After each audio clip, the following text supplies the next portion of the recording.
Hello and good time of day to all of you, my friends here on the Internet Chess Club. This is Grandmaster Alex Yermolinsky, beginning a little earlier today with what every Russian schoolboy knows live. Will show that Hello, is good time of day to all of you, my friends here on the Internet Chat. A show that is going to be devoted to highlights from rounds 6 through 10 of the ongoing Tata Steel tournament in Wei-Yi. Alright, so a week ago we covered first 5 rounds. Now we got more information. This is where we stand. Wesley saw first place, full point ahead of the field, and quite a crowd at +2 giving chase. Among them, Magnus Carlsen, kind of expected, or rather, Magnus is expected to be in first place. A week ago I said that's gonna be a two-man race between Wesley and Magnus. I mean, what Wesley didn't surprise me. I thought that he was gonna win one game from the next stretch. He was already with 3 wins out of first 5 games. And I knew that he is familiar in this situation. He had it last year at Grand Chess Tour tournaments. He would get off a good start and then it just kind of coast there while picking his spots and then winning a game or two toward the end if needed. Wesley appears to be very confident in his ability, and even when he gets suspicious positions, which he had maybe a couple of times this tournament, he fights his way out of this. Never loses faith. Well, we know, of course, that Wesley is a spiritual man, deeply religious, so he will never lose faith. Alright, but it didn't materialize to be a two-man race, because Magnus underperformed, right? We had Magnus at +2. Well, the last 5 rounds, Magnus Carlsen only scored 50%. Obviously, that loss he suffered at the hands of a tail-ender, Richard Rapport, still surprises everybody, but yeah, but I also had a feeling that Magnus wasn't exactly comfortable with the tournament situation. He wants to win games. The loss to Rapport was caused by, trying to win out of equal position and doing some really crazy and un-Magnus-like things. And also, almost he did the same against Harikrishna. Well, at least in that game, Magnus had enough to simplify into a drawn rook endgame. So it's a dangerous situation for Magnus. He's at his best when things kind of come naturally his way, and but it's not like every tournament is gonna be like this. And in some ways, Magnus, can you say that he doesn't dominate the tournament scene the way he used to? It used to be that he would win 3 tournaments in a row and then maybe one tournament he will finish second or whatever, but obviously it's hard to tell because he's been away from this whole thing. He was prepared and playing the World Championship match. So he didn't play Grand Chess Tour, he didn't play the Tal Memorial in Moscow, and the tournament that he played, Norway chess, he actually won, but that was almost a year ago. So we don't know, the rating gap is not as big as it used to be, and it's not only Magnus's fault, right, that he sits there now at only 2840, years after it was expected that he will cross the 2900 mark. I guess his opponents did not accommodate, because if they keep spinning their wheels and not really gaining rating points, then Magnus continues to score his consistent whatever 60%. Maybe he can score more. Isn't 60% supposed to be normal kind of lead for a world championship? I don't know if Karpov had more than that. Probably didn't. Maybe Kasparov had more. Maybe some years, but I'm not quite sure. Well, now of course there is more more strong players and more super strong players. If Kasparov maybe only had to deal with Anand, Kramnik, and I don't know, Ivanchuk when Ivanchuk was in the mood, and Topalov, arguably, right? So that was maybe like 4 or 5 guys. Now, as we can see in this tournament and other tournaments, there are 10 guys who would resist against Magnus Carlsen. The tournament is missing some big names, right? I mean, they all play in Gibraltar. Nakamura, Caruana, MVL. Well, so I don't think we should just blame Magnus for... I mean, he wins most tournaments, and maybe he will win this one, but although it's getting quite tough, right, with only 3 rounds to go, we analyze the situation now. Who do they have left? Magnus is playing Karyakin, that's the last round. I think tomorrow Magnus has white against Adiban. Now, this is the game he absolutely has to take. Right, Adiban, of course, has recovered admirably from a bad start, or a kind of start we expected from his debut on such level. He was 1 point out of 4.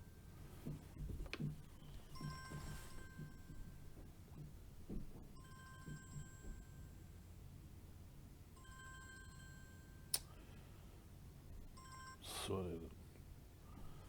Phone's ringing. Okay, I took care of that.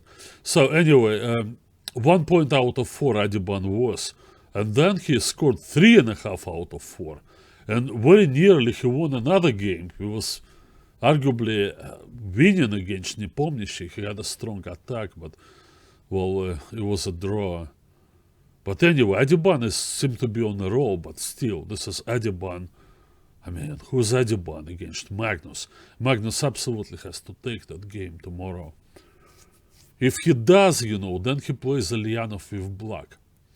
Well, Ulyanov, of course, is having a good tournament. He's still among the leaders, and depending how you look at that, he could have been even higher, because he missed some opportunities against Wesley So in particular, and against Andreikin. I will show you this game. Although he was in big trouble against Wei Yi. Anyway, but the thing is that individual matchup with Carlsen against Ulyanov is just totally in favor of Magnus. Totally. He wins with white, he wins with black, he wins every game.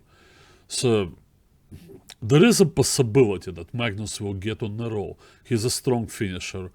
Will beat Adiban and then Ulyanov, and then, well, the last round white pieces against Karyakin. Okay, well, Magnus's fans, they should not despair yet. As far as Wesley, I don't know. No, well, we'll talk about this. He's still facing 2 young Russians. I call them young, although they're both 26 years old, going on 27. Andreikin and Nepomniachtchi, and is facing a really young player in Wei Yi. I don't know really if Wesley, maybe he can pick up 1 win, but he may not even score 50%. I mean, after all, the more games Wesley goes without a loss, it's more likely that he will finally suffer one. And if he does, that'll open up the field. Alright, so I'm not writing off other guys completely, because if Wesley is to stumble, then anybody who has 6 points can possibly contend for first place. All right, let's go off to the games and see what happened. Now we start with Wei Yi. I didn't know what to expect. Didn't know what to expect from Wei Yi this tournament. I remember, of course, the all great advances that were given to him 3 years ago, even 3.5 years ago, after he had a great show in Tromsø World Cup 2013. Then he rapidly gained rating, became the youngest player to reach 2700, possibly youngest player ever, most likely youngest player ever.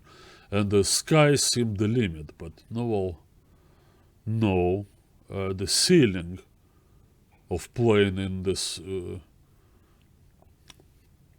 Chinese national tournaments turned out to be there, just the ceiling. He played his Olympic team colleagues, teammates, literally just around the clock in all various tournaments under different names, never-ending Chinese championship. See, the thing is, in China, well,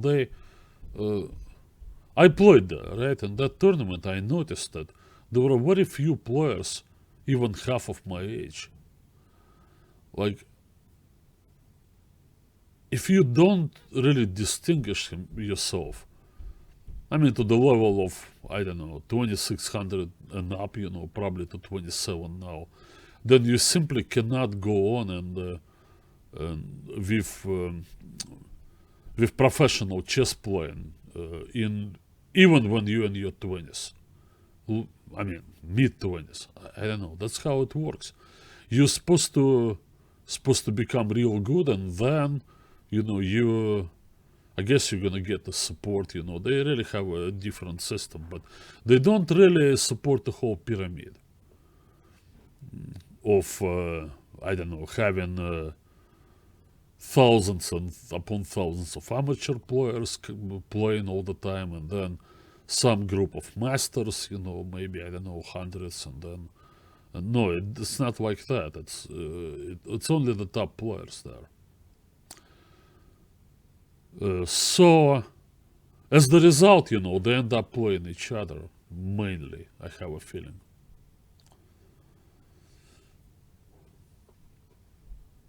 Yeah.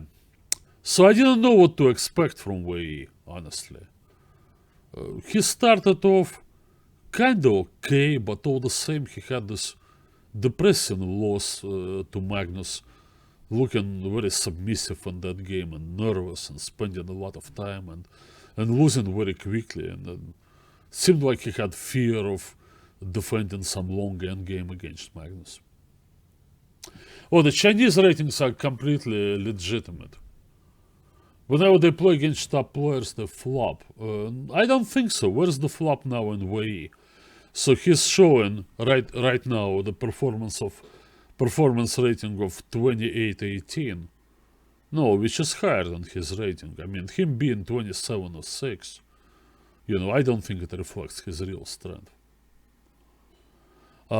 Others, no, well, as I said, they drop out. For example, guys like guys like Boo, and no, Boo is already in his 30s, and no, now I don't know really, like what's left for him. Obviously, now the world is, I don't know, borders may be more open, like, I don't know, maybe he can. Some of these guys, like Zhang Zhong, I think he lives in place of Singapore now. I mean, there are Chinese communities everywhere, and but if you're in China itself, and I mean, I'm sure there are some coaching jobs, but no, the coaching jobs are always in short supply. I mean, I don't know. I think the top players like Yu Yanyi and Ding Liren and Wei Yi and Li Chao, they're certainly very strong players. I don't think they're overrated at all, and they would hold their own. I'm thinking of Wei Yi. If he played tournaments like this more often, then he would gain experience and confidence. He would probably become become even stronger.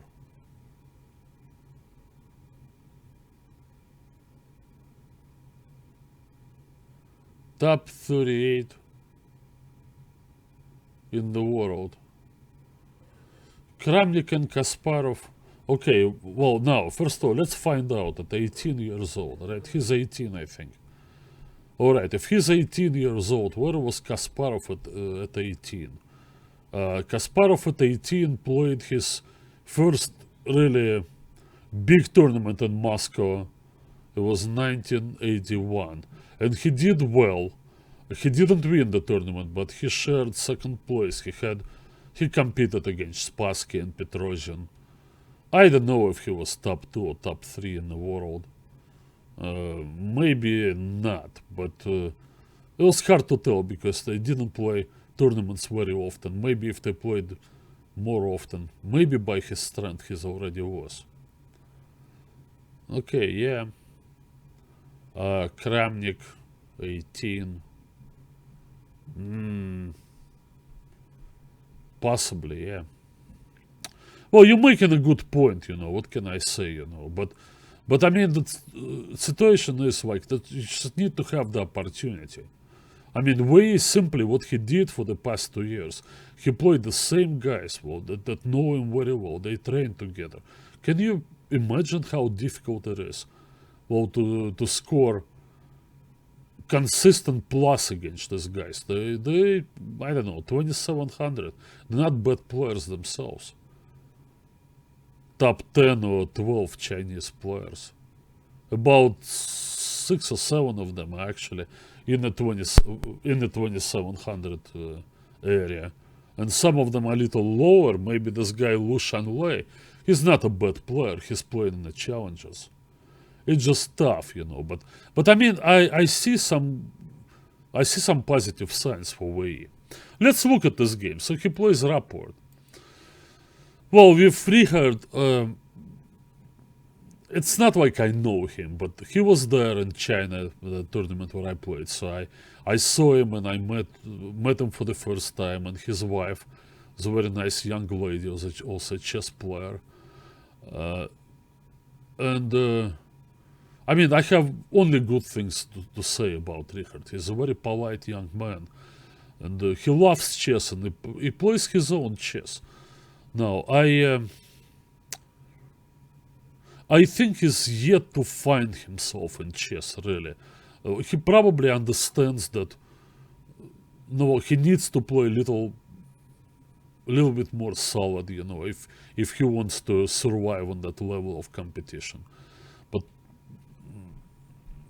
his chess is still work in progress, but talent obviously is there. So he plays this line, knight c4. It actually has been played before many times. Usually white plays knight c3, and here it makes this interesting capture. Going for d4 and then bishop to d3. As often in those positions, if black castle's short, then the absence of the defender, the knight on f6, could be important. But I mean, I don't know. That's Petrov. What do you expect? This line is interesting. Well, usually I see c6 and then white plays the move c4. So they're trying to prevent d5. Wei Yi handled this position differently. He played bishop e6. 1 second, I need to open my notes here. Okay, 1 second. Wei Yi.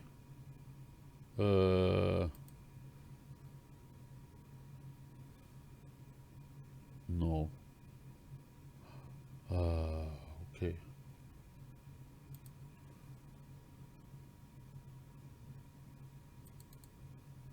Yeah. Okay. Bishop e6. It's really interesting. So then he went back. I mean, both queens, it's like in the Scotch game, both queens are in the way of the bishops. So g3 seems logical. But then the problem is that white doesn't really control the center. You know what, I don't like g3, I want to play d4. I want to stop knight c6 because of d5. I want to play d4. I think this is what's happening, you know, with Richard, you know. He's like the... He knows his strength, but no, he doesn't know how to control it. Oh, gee, how to control it. I begin to sound like Obi-Wan Kenobi. Yeah. Anyway, but you get my point, right? He just... he needs to channel his energy into more rounded play, put it this way. There's still gonna be room for his creativity, but to create problems for himself and then having to deal with them with every game in and game out, is just hard.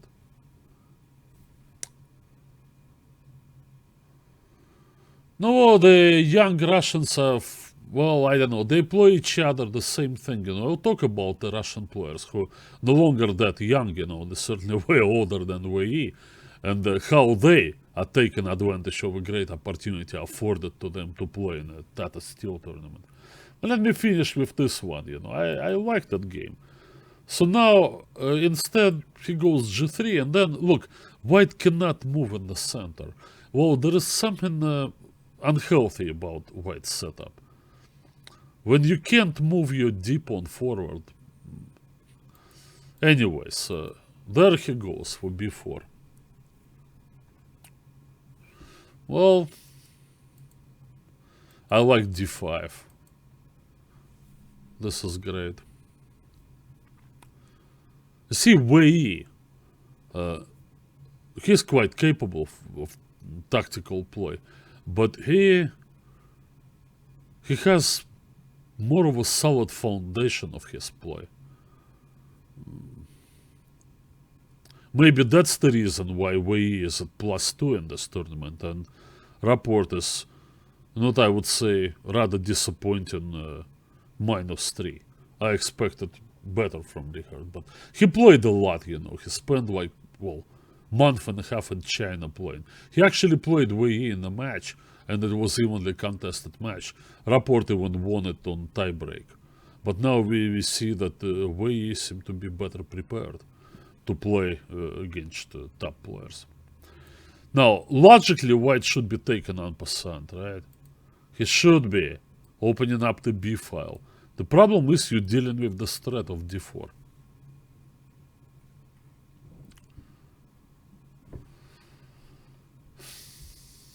No, well, takes there, knight takes, castles.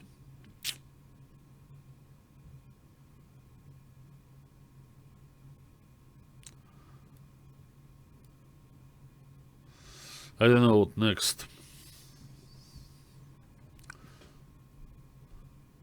Black has obvious compensation here. He'll take... Oops, no, that's unnecessary. If knight takes d3, then there is knight d4. Okay, those moves are easy to come up with. There is nothing special here. But anyway, white probably had to go for this, because when he left the pawns to sit like this, c5 and d5, no, he's in danger. So, well,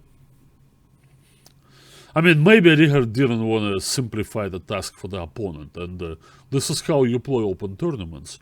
Well, you keep things complicated for the opponent. You figure, I'm a stronger player, I can handle the adversity, but no, well, possibly not in Y and Z. Well, forcing yourself to deal with unsurmountable problems practically in every game. h5. Since white is not getting anything going on the queen side, then black logically decides to go forward. And now h4. I don't know if he overdid it with g5. g5 is an interesting move, but there was a simpler continuation on this move. Now it's a pawn sacrifice, but there's an incredible tactic there. Knight e5. I mean, aiming at the f3 square, right? So white cannot really pull back with the queen. He will lose the exchange, and then in the end, he will lose the knight. Pieces are not supported by pawns, so he has to go in the middle, and then comes this check. Oh, that's amazing. f5. Forcing the white queen away from the bishop, and then knight takes bishop, and then the rook goes.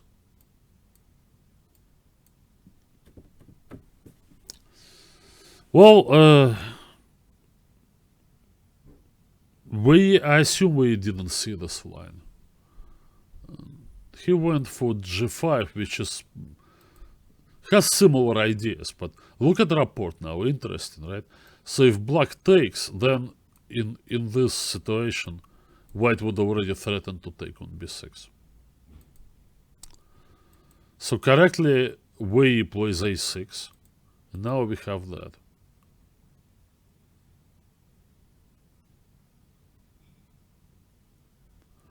Now this is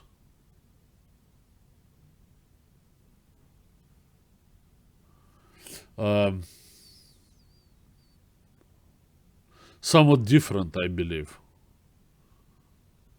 I mean, this helps white, right? Even if he loses some material, but the thing is, he's not gonna lose it, because now, when we look at this line, you don't have f5.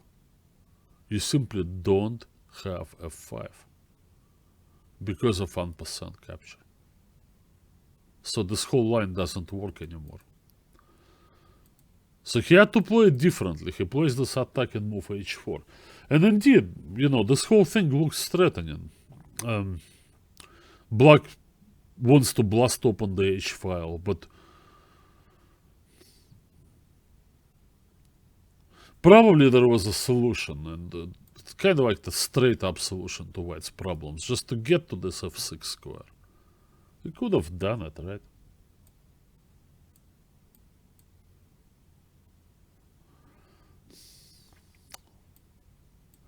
Now, queen sacrifice. Knight check.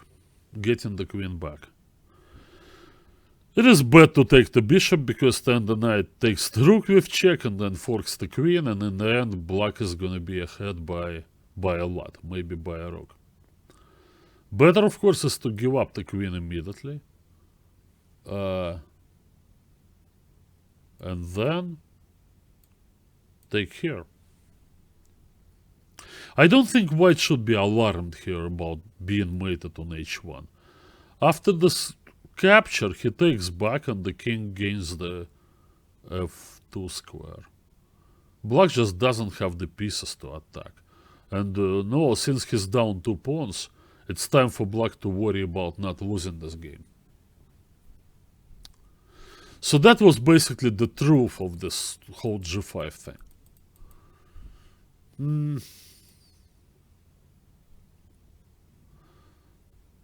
I don't really know, like this.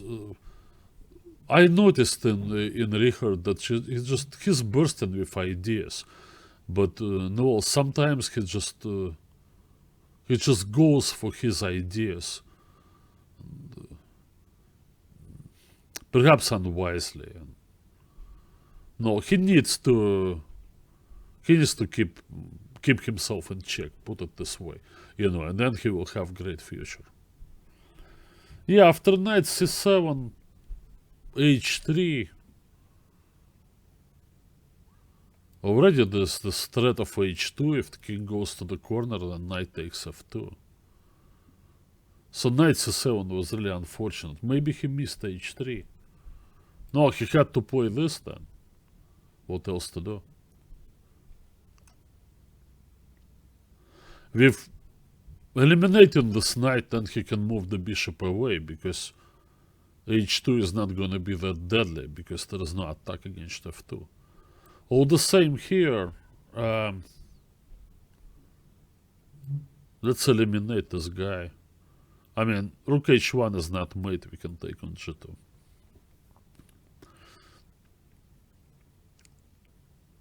I don't know what's going on here. I mean, obviously white has not developed the bishop and the rook.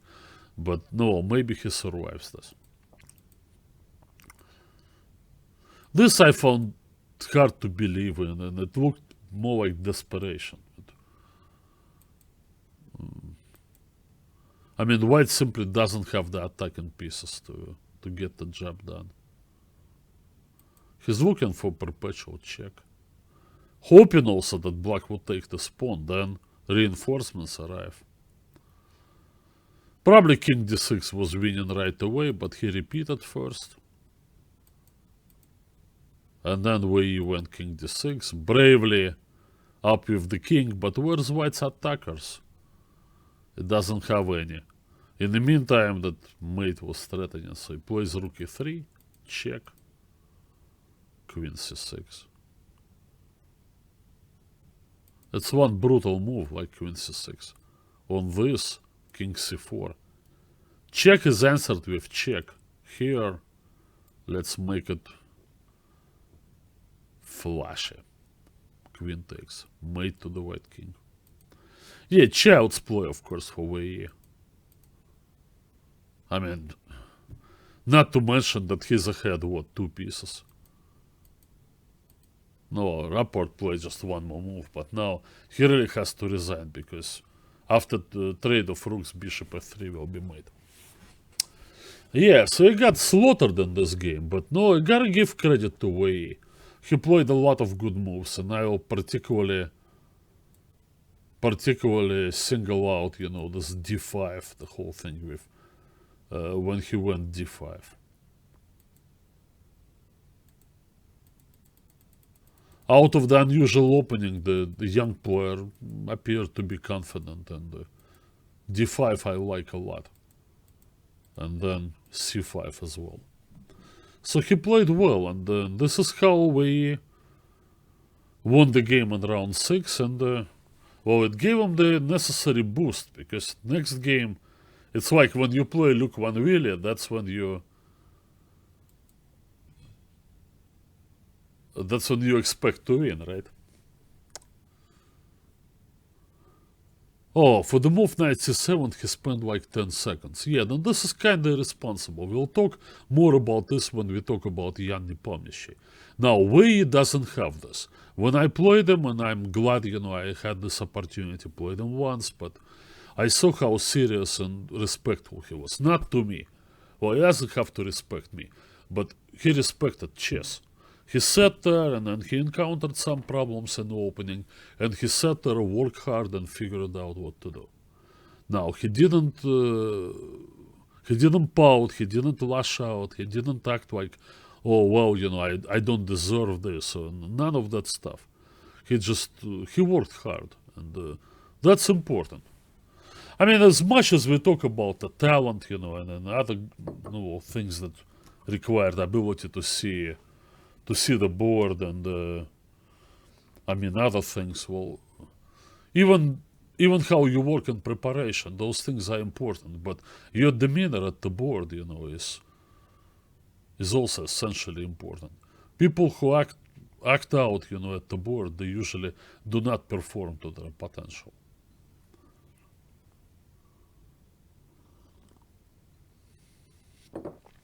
All right. Next game from Wei Yi. So it's in round 7, he plays Van Wely. Now, with Luke, no, first of all, we're friends, you know, we're not really close friends, but, I mean, we played a lot, obviously, and then, I mean, often Luke was coming to America, we always have some nice talks and all that. I sympathize always with him, and I don't begrudge him, you know, for playing YKZ 25 times. And after all, he's from there, you know. Why can't the organizers invite him? He always gives you exciting games. Yeah, most often he loses. Well, probably if you exclude all these YKZ tournaments from list of his results, his rating would be higher. But you may say, you know, that he reached his ceiling of 2,700 some years ago, and well, it's not a bad rating, you know. So, no, well, he certainly wasn't top 50, you know, top, I don't know, 30 in the world, it's not so bad. And anybody who doubts Wely's ability, when he comes out to play an open tournament, he's still a threat to win your average open tournament. He shows up in the US next time to play some Chicago Open or World Open, watch him, to be among the top contenders there. And that's considering, that he's already, in, what's he now, 45? Yeah, something like this. No, keeps himself in good shape, always works out, and I believe he's okay. Now, another interesting thing about Luka that finally after, long years of searching, for whatever it is, he finally found the love of his life, and then congratulations to him. Well, he is happily married now and has a child. Okay, and those of you who read those pictorial reports from Tata Steel, you probably saw him with his son, right? Now, it's very nice, of course.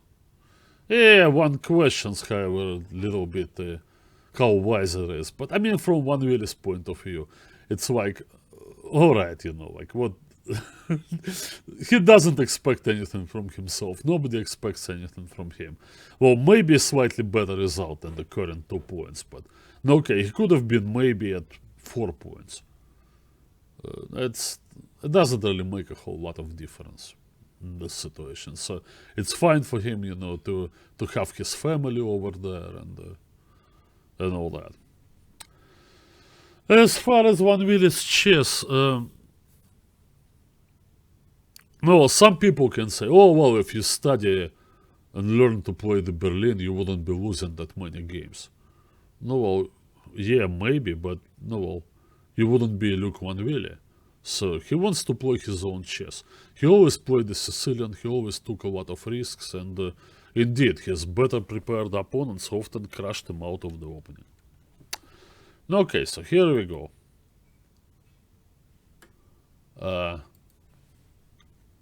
Let's go with this game. There we go, another Najdorf, and then this line with knight d7. I don't know what you guys think about it. I see a point of it.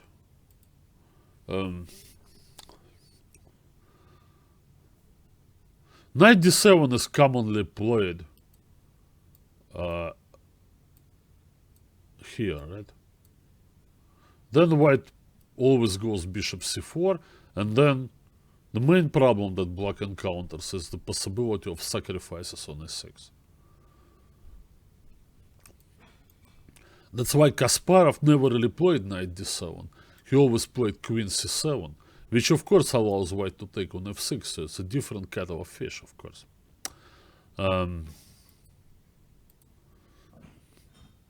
The classic Fischer-Walter Brown line begins with bishop e7, white puts the queen on f3, and then queen c7. Well, it's always been argued by many experts like Boris Gelfand that bishop e7 is a loss of time and you need to have your counterplay sooner. Anyway, so the move knight d7 is sort of an attempt to improve on the existing move order in the Najdorf. Now, bishop c4, I consider this principled reply. I saw a game of Nakamura today, right? This, h6, takes, g3. Well, I guess white can play anything, right? White has such strong position with the pawn on e4. No, well, I'm mentioning the Nakamura Gopal game today. This is how it went. Now, I don't know, I expected more challenging opening approach from Hikaru. Maybe he figured that his opponent is a total patzer and I'll beat him anyhow. I'm not sure, that the way the game went, it was actually Gopal who played some enterprising moves, exchange sack, and Hikaru couldn't get anything going. I mean, I don't really like this. You give up the bishop, you put your queen over there, then you fianchetto. What's the point? Black's gonna play e5, and then you go back to an attempt to occupy the d5 square when your king is castled wrong way. If you look at the game, Nakamura Gopal, then his king there was a problem, right? So that's why Black was able to sacrifice the exchange. Because the white king was extremely unsafe on the queen side. And in order to make it safe, white absolutely had to barricade the entire position by offering the queen trade on e3. Anyway, the show is about the Waikanzei tournament, so I'm not going to show what Nakamura did today. But I think bishop c4 is still the most principled move here, because that's what you do against knight d7. You put the bishop out to c4. And now this queen b6. So now black goes into the poisoned pawn variation already with the white bishop on c4. But then castles.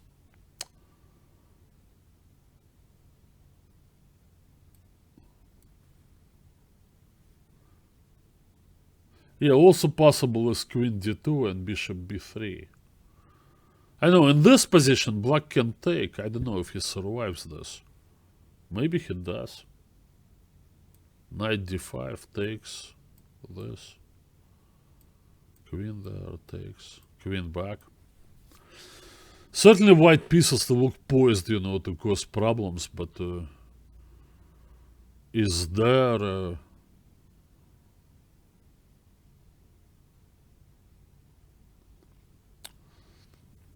Is there a forced line, that white can initiate? I'm sure he can play a 4.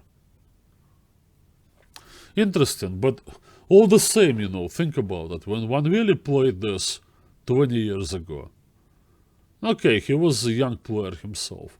He believed in himself. Luke was never short on self-confidence. But who did he face? No, he faced some people that assume would have a generally some kind of general idea about how to play against a Sicilian.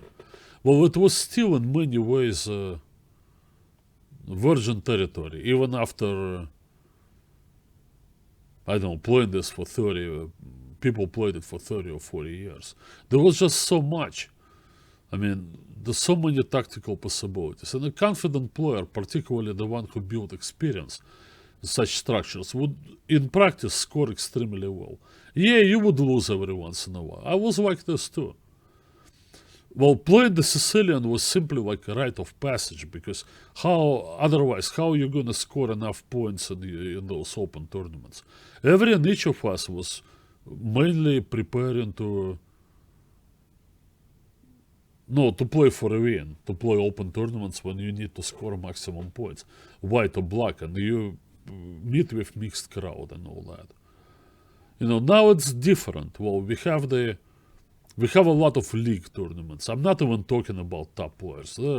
They have their own lives, but even like the players of lower in the totem pole, second, third tier players, whatever you call them, they kind of have more responsibility because they play league tournaments. Well, they don't want you to take too much risk and lose the game, in a match and all that. It's hard to loosen up. So, I mean, well, that's why among young players of today, you don't see a lot of people who would play this kind of stuff with black. Now, one really sticks to his guns, and I think that's admirable. I respect him for that. But look who he's facing now. I mean, not only he's facing this top talent in Wei Yi, but Wei Yi obviously studied that stuff. The Chinese guys that played. I was there in China. Well, another guy, Yu Yanyi, played this line on the black side against the young Russian guy Tsidipov, and they had a crazy game. was similar to delayed poison pawn variation. And I mean, clearly the Chinese players, they work on this. They study this knight d7 line. If you look who plays knight d7 instead of e6, mostly the Chinese guys. So he's familiar with that. That's number one. Number two, well, he had a chance to prepare, right, and brush up on this. Wely already played knight d7. So, I mean, it's like overwhelming odds.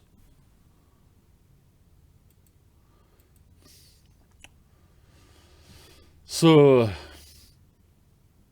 Lucky plays this. Now bishop d5. Okay, that's well known.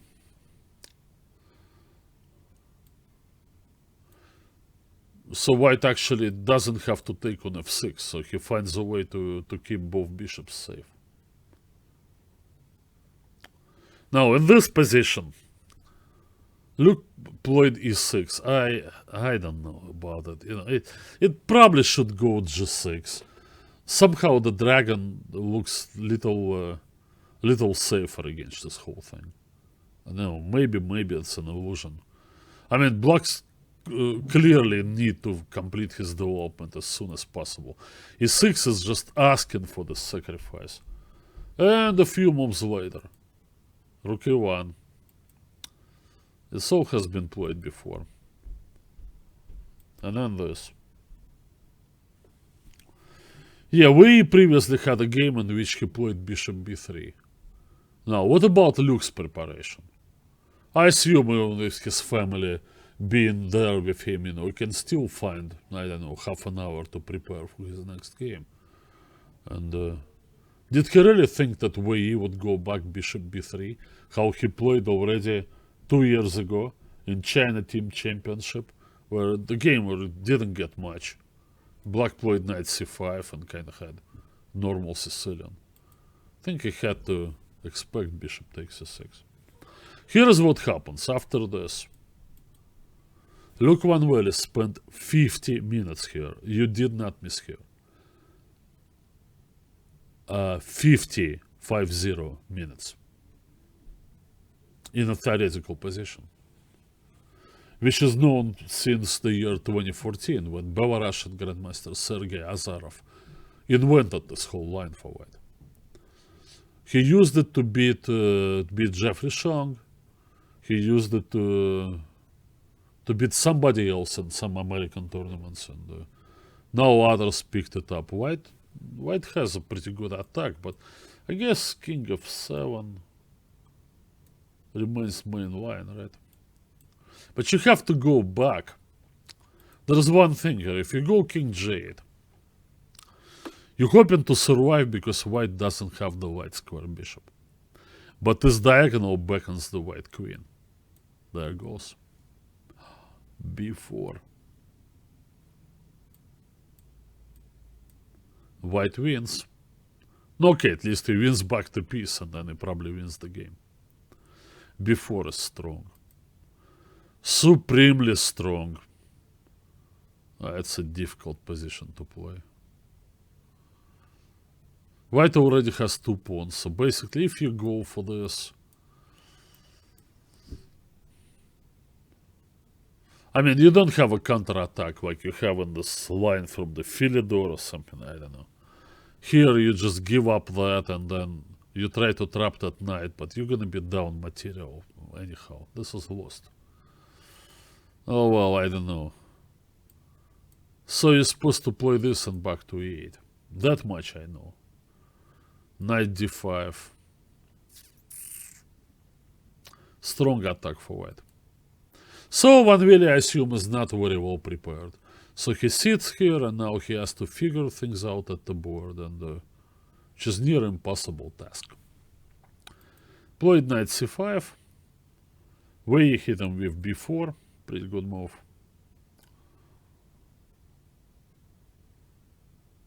But the position's like so bad. You think black can survive this position? I don't think so. Knight d5. King g7, knight takes e7. The foundation of his position is fallen. The pawn on d6. The king has no cover. I will not survive this. Impossible. Before maybe even stronger. Interesting. It wasn't about capturing that rook. It's about winning a tempo on the queen.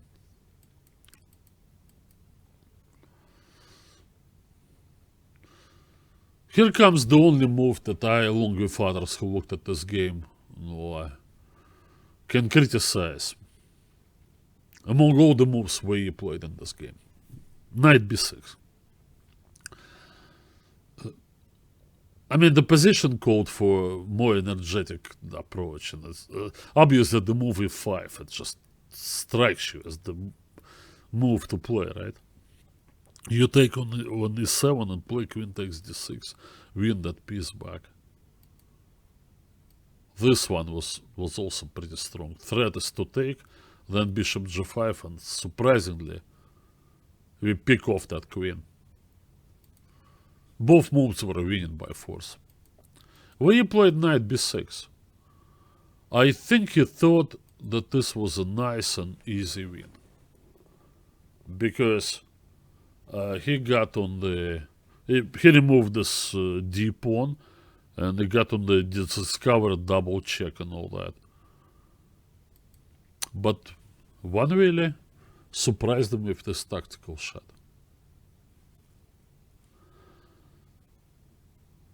Clearly, Wei Yi didn't see it coming. Now White had the possibility of going over there and taking the rook, giving up e1. It's a little murky what's happening over there. What I like about Wei Yi, that he has now a combination of young sparkling talent and the desire to enter positions like this with a realistic approach. Maybe he did learn something from the 2 years of spinning his wheels, like playing his teammates again and again, and not gaining rating and seemingly not going anywhere. Maybe he gained some maturity there, because his reaction was very mature to this whole thing. He found one line, a simple line, that gives White a couple of pawns in the endgame and reasonable winning chances. Although I wouldn't say that this position is winning. To me, Black has chances, and most likely one really went wrong, but he was ridiculously low on time. He had like 1 minute. And the sudden change there, well, he simply didn't have time to think or formulate any kind of plan. What Black needed to do here, Black needed to advance his pawns and place pawns forward. This was unnecessary. Maybe he missed c3. Now he doesn't want to take c3, because then comes bishop d4. This will increase White's advantage on the king side. Yeah, this was all useless. Wasting time on this. Play g5, play h5, try to play g4, try to break up White's pawns. Now, even if you can't break up that pawn chain, you trade your pawns on the king side, and that can become very important, because if you look at the game, now this is all useless, going back and forth and doing this queen side stuff. g6 and then g5. What? I mean, how can White not benefit from having the king out? Oh, yeah, Luka didn't play his best. So he initiates these exchanges, hoping now, as the White king is somewhat far away,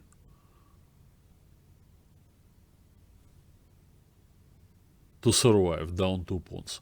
Indeed, it's possible oftentimes if you can blockade them, but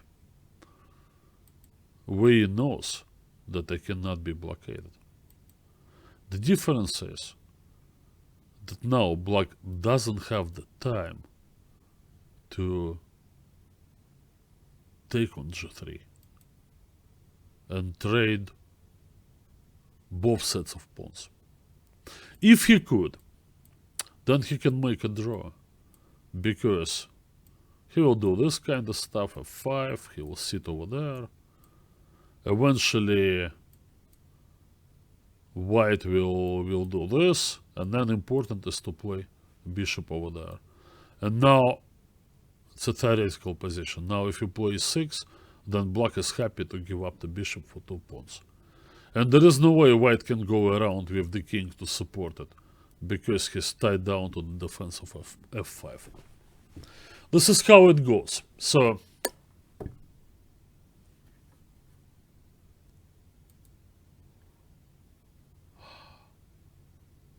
I got stuck. Anyway, sorry about that. I thought the broadcast. I mean, not quite sure, you know. I mean, everything is not in focus today on YouTube. Have you guys noticed that?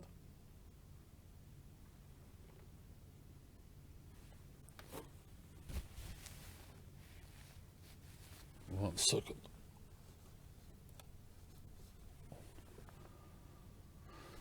I don't really know. I don't know what happened. Maybe my webcam is not focusing on me, but it wasn't only that. I thought the chessboard was somewhat out of focus, but sorry about that.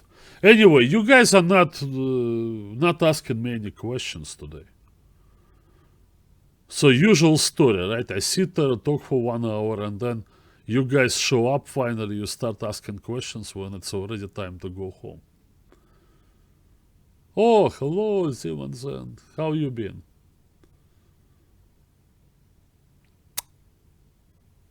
So anyway, well, we found a way of avoiding this, and it's instructive.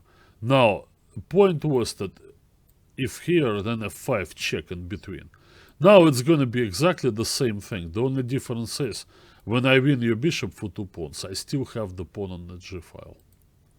The same thing happened here. The pawn on the h file is going to remain. No, this is going the wrong way anyway with the king, and he just advances and queens. But if black had given up the bishop on e6 with the king on f7, then white still wins because he has the bishop of the right color for the promotion square of his remaining pawn. Thank you. So anyway, this is the story of Wei Yi. To me, if you look at the now at the tournament table,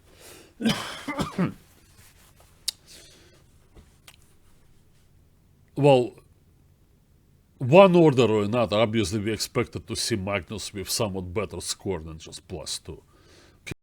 Okay, you know, I don't know, do you think it's really so... I think nothing's too complicated for you. I don't really overload this with theory, and I don't really know. I mean, maybe you just want to see games of Nakamura and Caruana. Maybe you're just not happy that they're not playing in Wykanzie this year. Maybe that's the reason. I really don't know. I mean, Gibraltar, for now, what could I possibly talk about? They just played 3 rounds, right? I mean, the top players, they yet to start playing each other. Next time, yeah, actually indeed, maybe I should. Okay, thanks for your suggestion.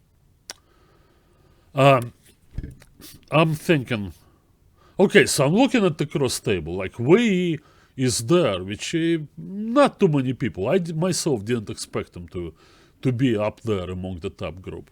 I thought maybe Anish Giri will finally snap out of his funk and start winning games, which he did by winning 1 game, but 1 game is not enough. I don't know, I talk a lot about Giri, and I often get accused that I hate on, like I like this term, hate, you hating on Giri. Well, I mean, that's called criticism, right? Okay, maybe we're talking about the same thing. whatever, use whichever words you're comfortable with, I know myself, like how I feel about Anish Giri, and I will criticize him if there is a reason to criticize him, along with others. Yeah, but these two Russian guys, like Andreikin and Nepomniachtchi, let's do this game.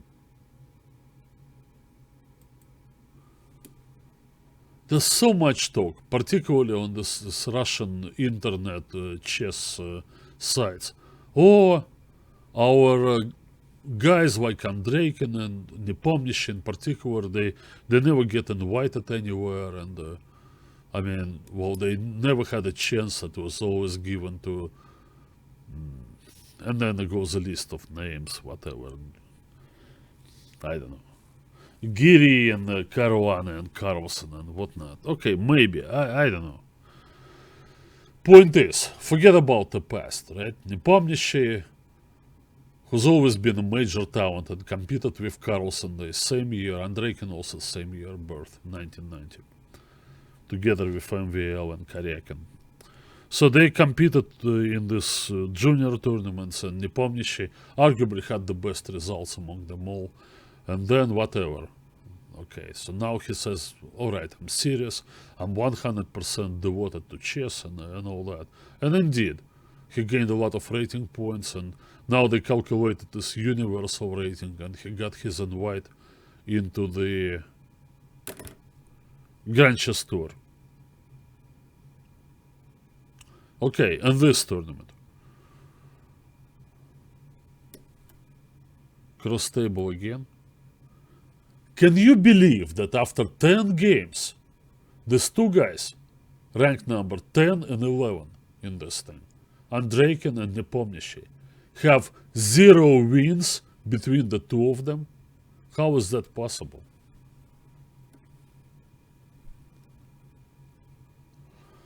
I don't know. Is that lack of preparation? Is that what? I think in Nepomniachtchi's case, he was really hurt by early loss to Wei Yi. Early loss where he, just because of his ignorance of that particular endgame position, simply quit in the endgame that is actually drawn, and he put up some good effort defending a difficult position. I will also mention that Nepomniachtchi's losses came all with the black pieces, all on the black side of the Sicilian. So he prepared this line, right? And follow his game with Giri.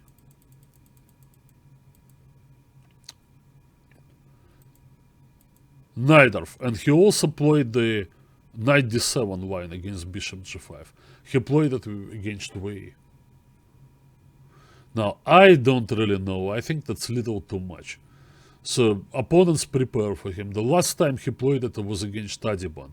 Adiban played like 18 moves of his preparation, got what I believe was a winning attack. Well, through a combination of great effort and some luck, Jan Nepomniachtchi was able to save half a point. At least this is how it looked to me. Also,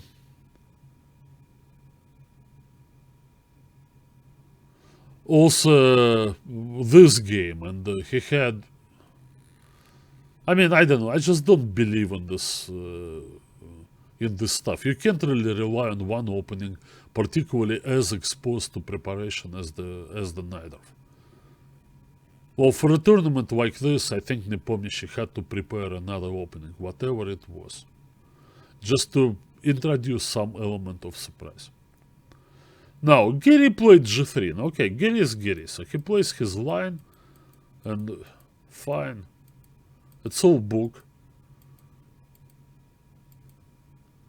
Doesn't seem like anything special is going on here. White is waiting for knight f6 to play the typical bishop g5, then trade, try to put the knight on d5. With some small advantage. Okay, comes rook c8, rook e1, h6. Now Anish plays this move. Well, honestly, so far so nothing. No surprises. Bishop h3 is interesting. what came next, it just cannot be explained. I know that Jan Nepomniachtchi always plays fast. Now, arguably, he's the fastest player there. So he's routinely ahead on the clock by 1 hour and over his opponents. And this is great, when you can play moves quickly. But they better be good moves, and certainly they shouldn't be blunders. Aparin and Artemiev should be invited to second group. I don't know about these guys. I know how good they really are. I mean, it's... No. I can't tell. Well, you're entitled to your opinion. I don't really know how good they are for the challenging group. And besides, to replace the Sapiko Guramishvili, I mean, she's Giri's wife, right? I mean, seriously, you wanna mess with Anish Giri? I don't know. Anyway, returning to this, I'm talking about Nepomniachtchi and his ability to play moves fast. So what's this bishop doing over there? It pins and attacks. Now, the attack, how can this be exploited? Bishop takes h6 and queen g4 check. No, alright, rook c7 defends against it. Rook c7. In 1 second of thinking time comes rook c6. I don't even understand the purpose of this move. Why put the rook on c6? What is there to do for the rook? It just blocks the bishop.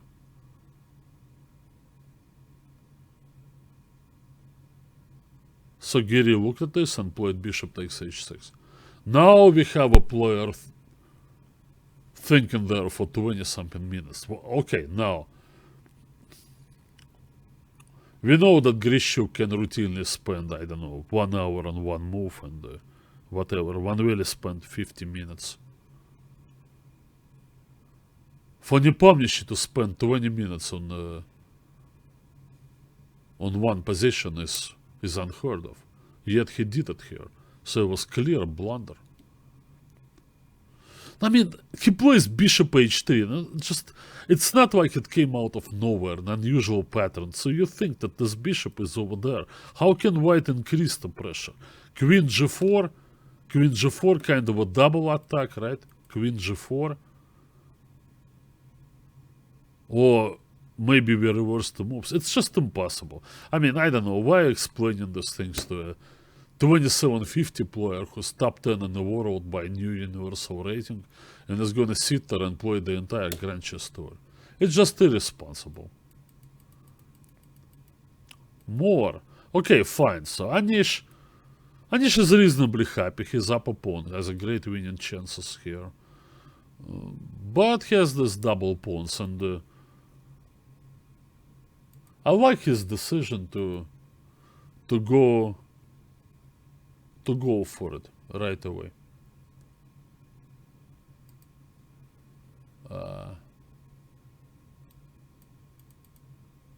Oops, sorry about that.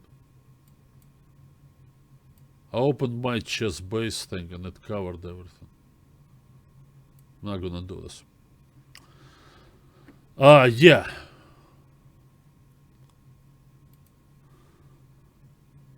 So interesting here, f4. So now tactics, right? Okay, so Nepomniachtchi is supposed to be very good at tactics. And despite thinking for 20 minutes, he was way ahead on the clock. So Giri is trying to, like, I don't know, just win the game by force. Maybe he's winning, maybe not. He calculated this line quite well. Now everything just falls in place because there's like rook takes d6 or... I mean, everything. It's just tempi on everything that white wins.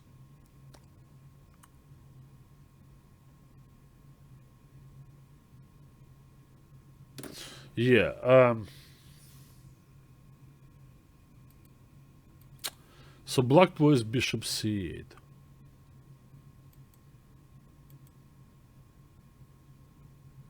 Well, white's position is a little shaky, so he's He's trying to win tactically, but it's hard to keep you extra pawns because on this there is rook c4. Fine, so he goes rook takes d6. Alright, it's simplified a little bit. Now, what's the count?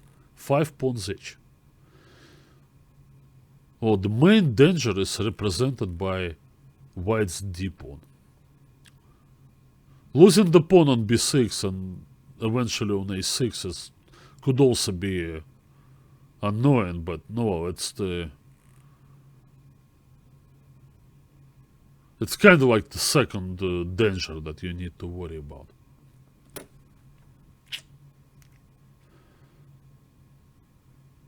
So you need to bring your king over, right? How about this and king f8?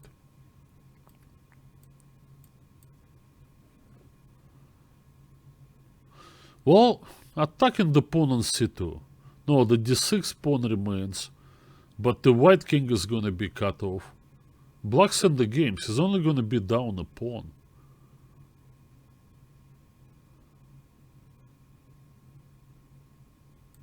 If he worried about rook c6, yeah, you worry about rook c6. Because that can win the game by force. But this is where you calculate. Believe me or not, when you go through this entire pawn endgame, in the end, black makes a draw. I checked it.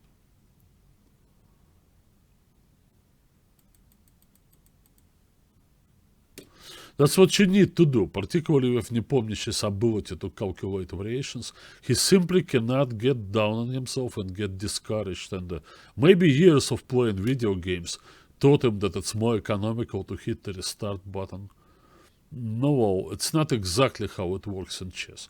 Particularly on that level, you know, if he wants to remain there in top 10 in the world and become, which by his talent, you know, he can become well, the long-time dweller there, up there.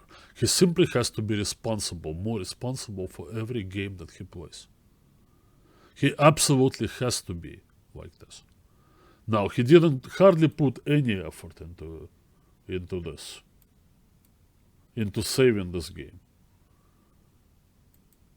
So he goes rook c4, bishop d3, there. And he plays so quickly. I understand that this runs into bishop h7. But to play king f8 and allow white to land this blow, which is indeed a decisive blow, now you resign. Because it's deflection and the pawn going to d7, or the bishop comes to b5 and supports d7. What was that king f8? You know, guys, what black needed to do here.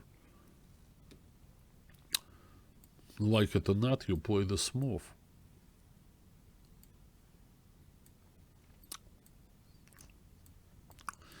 Maybe it's lost, but no, white still has to win this game. G takes, bring the king over. This shows some resistance.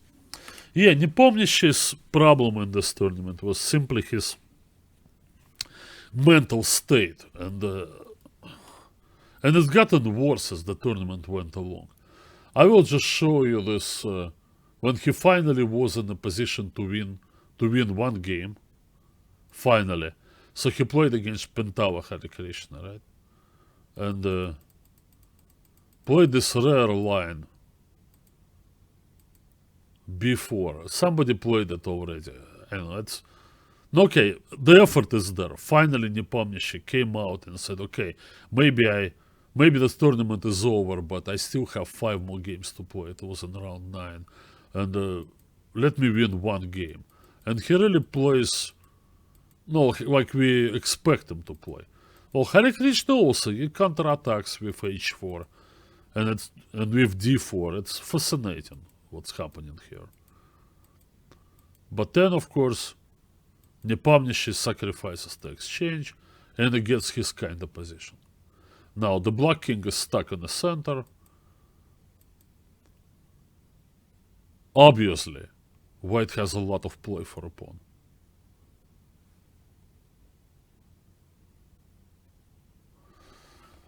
No rook endgames here. Well, I don't know. They just didn't play any good rook endgames in this tournament. Alright, let's look at this. Now, Jan Nepomniachtchi is supposed to be one of the best, if not the best in this business. Now, with his tactical ability, and he's always ahead on the clock, and the opponent is like, I don't know, burning time like crazy, trying to find some escape that may not even be there. I mean, we expect him to win always, because if he doesn't win these positions, then how does he pretend to be a top 10 in the world? Knight d4. Okay, fair enough.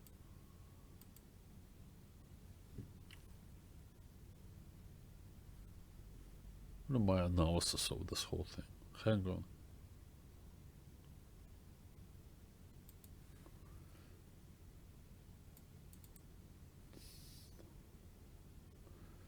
There is nothing to analyze here. He was winning all along here.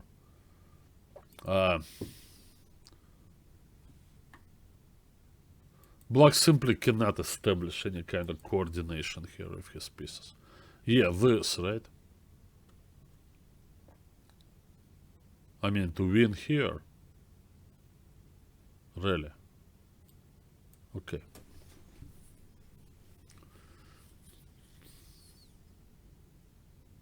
Not kidding you. Knight f5.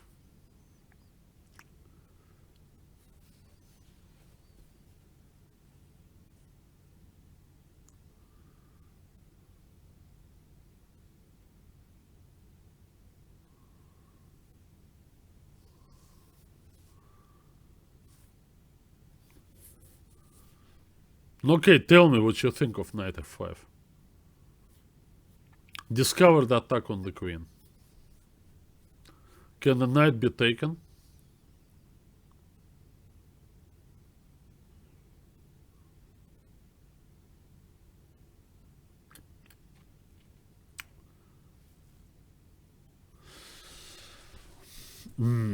Let's see how. Rook takes. Now, obviously need that check, right? But first I wanna... Yeah, let's do the check. Moving my queen away. Oh, here also I play bishop h6, right? Well, kind of comical, you know. You have to give up the rook and then you lose the queen. On queen takes f5, about the same. Check him. Now you can't give up the queen. And if you return, you get mated. Straightforward win with knight f5. I mean, alright.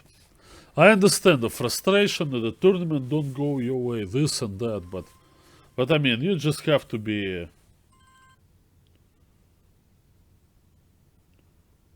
You just have to be able to...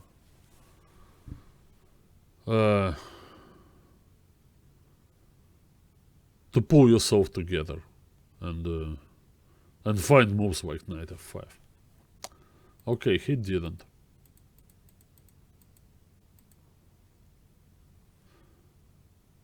A lot more circling around back and forth. Anyways, he ended up blowing this game. It was a draw in the end. Oh yeah, well, I'll show you one more moment. Okay, all this. Finally he wins back material. Check. Another Nepomniachtchi moment for you. Move 38. Harikrishna has been playing on the increment for the past 12 moves already. He's just barely not losing on time and barely not getting mated. Nepomniachtchi has 1 hour on his clock. 1 hour. Now, what do you need now? You just need to put the game away, right? You need to put the game away. Now, slow down. Take a deep breath, you know, and just calculate variations accurately.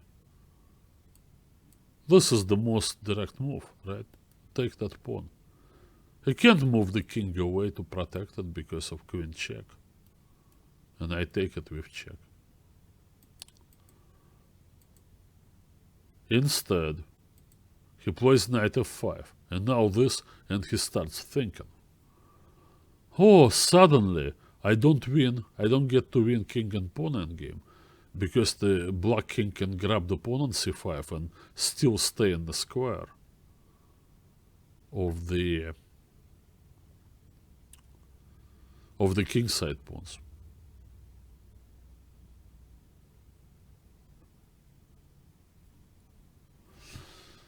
Well, strangely enough, the win is not so obvious anymore. Yeah, he took this pawn, but great improvement. The bishop escaped, and the queen attacks the pawn on a4. As it happens, when black wins the pawn on a4, the a-pawn becomes a very strong passer. And then the rest of the game you can find that they went for another 35 moves. But actually, I'm not sure White was winning anymore. And Harikrishna and heroic defense saved the point. If Pentala Harikrishna, finds, well, who's not doing so great in this turn, there's a 50%, finds that inner reserves, that strength of character, to fight like this from this bad position, horrible position that he received literally, I don't know what, around before move 20, to play arguably, I don't know, 50 moves, only moves, best defensive moves in this adverse situation. Save this half a point, I mean, what? We should admire that. And what about his opponent, who just acts like a pouting child?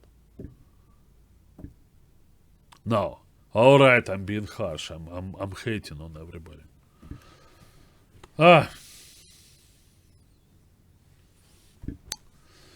Yeah. Here's what I'm thinking.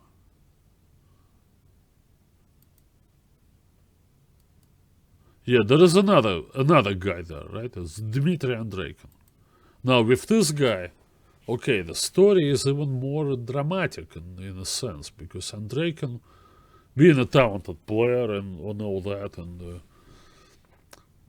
seemingly he was not fully committed to chess, even if he finished second in the Tromsø 2013 World Cup, was the Russian champion at 2012, played reasonably well in the candidates, although did not compete, obviously, to win the tournament, but managed to avoid being in the cellar 2014 in Khanty-Mansiysk. Fine. So now it seems like he's fully committed to chess, whatever it is. He's married now and has a daughter, everything's beautiful. And now he has to play good chess. And he gives these interviews and he comes across as a very nice guy. And I'm sure he is, but showing up in this tournament, no openings, once again. Okay, I could understand, maybe it was a question of style. Maybe he liked his Trampovsky and all other stuff, and he played it successfully, and part of his success was in that. But I mean, are you going to write this thing your entire chess career? I didn't analyze Svidor's game with Steinberg. It's a different tournament. Yeah. I'm just thinking, and fine. Okay, suppose you hate openings, and I can relate to this. I was always like this. But you're supposed to make up for it by being, very sharp in other stages of the game. So he reaches this position, playing against Adiban. Adiban even played some kind of a G3 Vienna game. It's non-theoretical, fairly standard position here.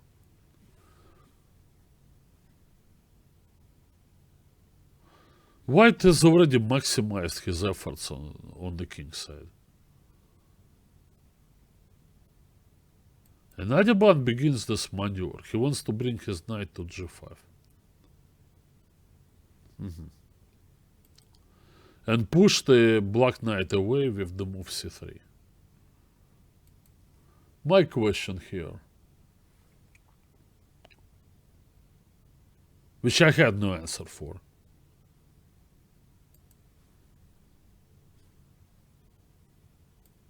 I mean, what? What exactly is happening here? Once the knight comes to f3, that's the only square you can bring him to f5. That's when you play f6. So that's black's defensive formation. And I don't see anything wrong with that. There are no sacrifices on g6, f8 is protected. So your opponent is willing to give a pawn, look for mating chances, but Andreikin is supposed to be a cool customer, everybody always said, oh, he has great nerves, he's never faced, he never loses his head. How do you explain what he did here? d5? This? Helping the white knight to get there? I mean, it's just so obvious, this. He just keeps on taking, right? Until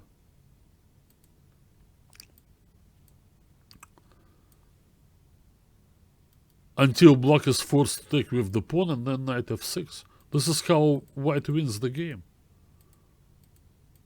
To me, this is more of a mystery than many things in that tournament.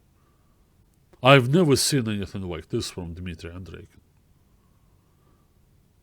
Almost makes me think that his heart is not in this tournament. And all right, well, maybe whatever, family things, I understand how important it is.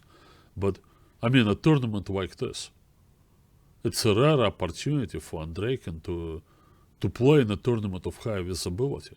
He will play some opens, I understand, but I mean, to throw it away and sit there with the bottom of the tournament table, no wins to his credit after 10 rounds and only 4 points. I mean, that's not gonna advertise him well to future organizers, and that may hurt him in the long run. I guess he just totally lost his concentration and it's kind of been unfocused, really. Well, anyway, what else I was thinking about? Yeah, there was a lot of talk about Elyanov, how Elyanov should have been much higher there because he missed winning opportunities. That's his game with Andreikin.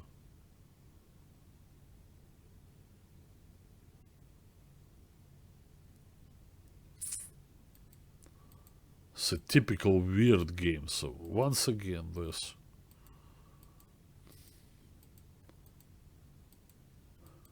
Actually, what Elyanov played here, it's a known line, and it looks somewhat unusual because white is allowed to take on f6, but since white was playing this with the idea of answering, say, bishop e7 with f4, getting to that stonewall kind of colors reversed, and the bishop out. So he was keeping the knight on g1 on purpose. Well, the players have figured it out a long time ago, and the remedy against this is to play e5, because white doesn't have the knight on f3, and doesn't really stop e5.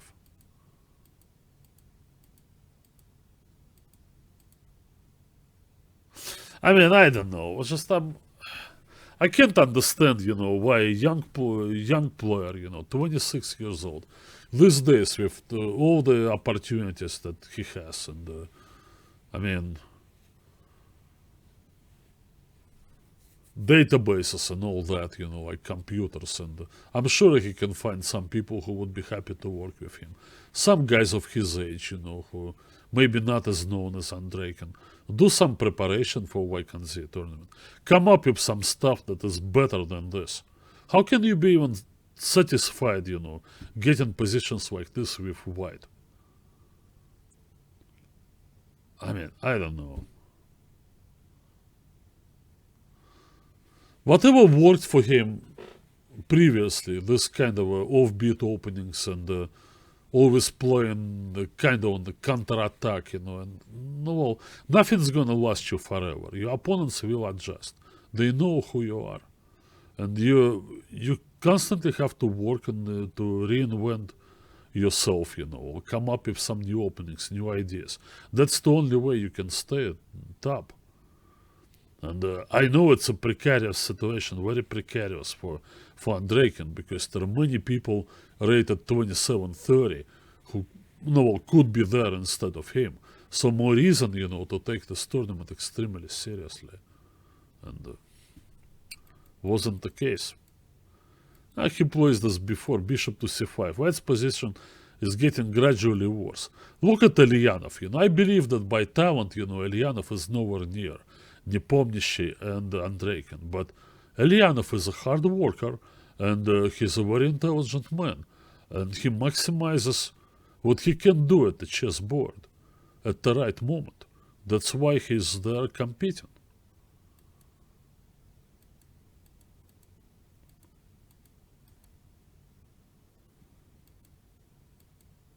Now, this is interesting. So seeing that the opponent c6 is about to fall, and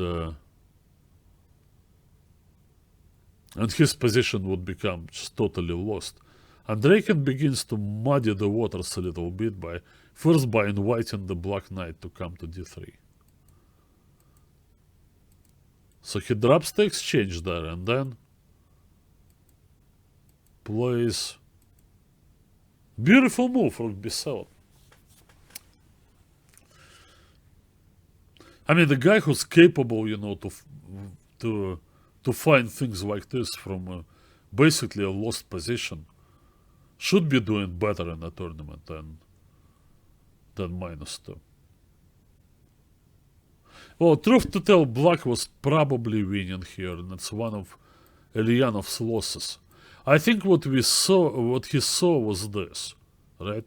Now he has to protect the rook, and logically you go to c8 because you want to give that rook chance to escape. But then white has extremely annoying move. How do you protect this pawn? This, but then you give up that with check. Looks like white is about to start some dangerous king hunt. It's probably true. The answer, however, was to play queen b8 and keep the white king away from g3. Well, this pawn is so strong that eventually white would have to take one of the exchanges, and then even the great knight on d4 will not fully compensate. Andreikin was a blitz guy. He said, I was strong in blitz, now I'm not as good as blitzing as I was. If he's a blitz and rapid guy, how come he didn't show up at World Blitz and Rapid Championship in Qatar at the end of last year? If it was his bread and butter. I assume, well, I know that he went for some vacation with his family. Maybe a little too early to take vacations when you're 26 years old. And really, I don't know, it's make or break. Either you establish yourself as a really strong player now, or then you're going to have your vacations for the rest of your life. Because, well, the organizers will not be calling. That's how it is. A vacation? Talks about this in the interview, vacation. I resent this. I never took vacations. I will not even take vacation now. I'm going to be done with this, and I got more work to do. Work to do, that's what's important. Not vacation. So he took his vacation there, didn't go, and I thought he was preparing for YKZ, and now he plays the same Trumpovsky in every game. All right, keep taking your vacations, Father Andreikin. Good luck to you. We'll be watching. All right, guys. On this uplifting statement, I think I'm going to end this show, and I'm glad that you liked that. a couple of my last statements. I probably should go on a good rant, every once in a while, and start really bashing people. Otherwise, you guys seem to be falling asleep. Spartan discipline, at the very least. Even more. Okay, thank you guys for watching, and let's finish watching this tournament, and I'll think about it. You seem to be interested in the Gibraltar tournament. I'll start paying more attention, and indeed, maybe I should have my first show in February fully devoted to the Gibraltar tournament. But let the tournament over there develop, because the big guys will start playing each other real soon. All right, thank you guys. Take care. Bye.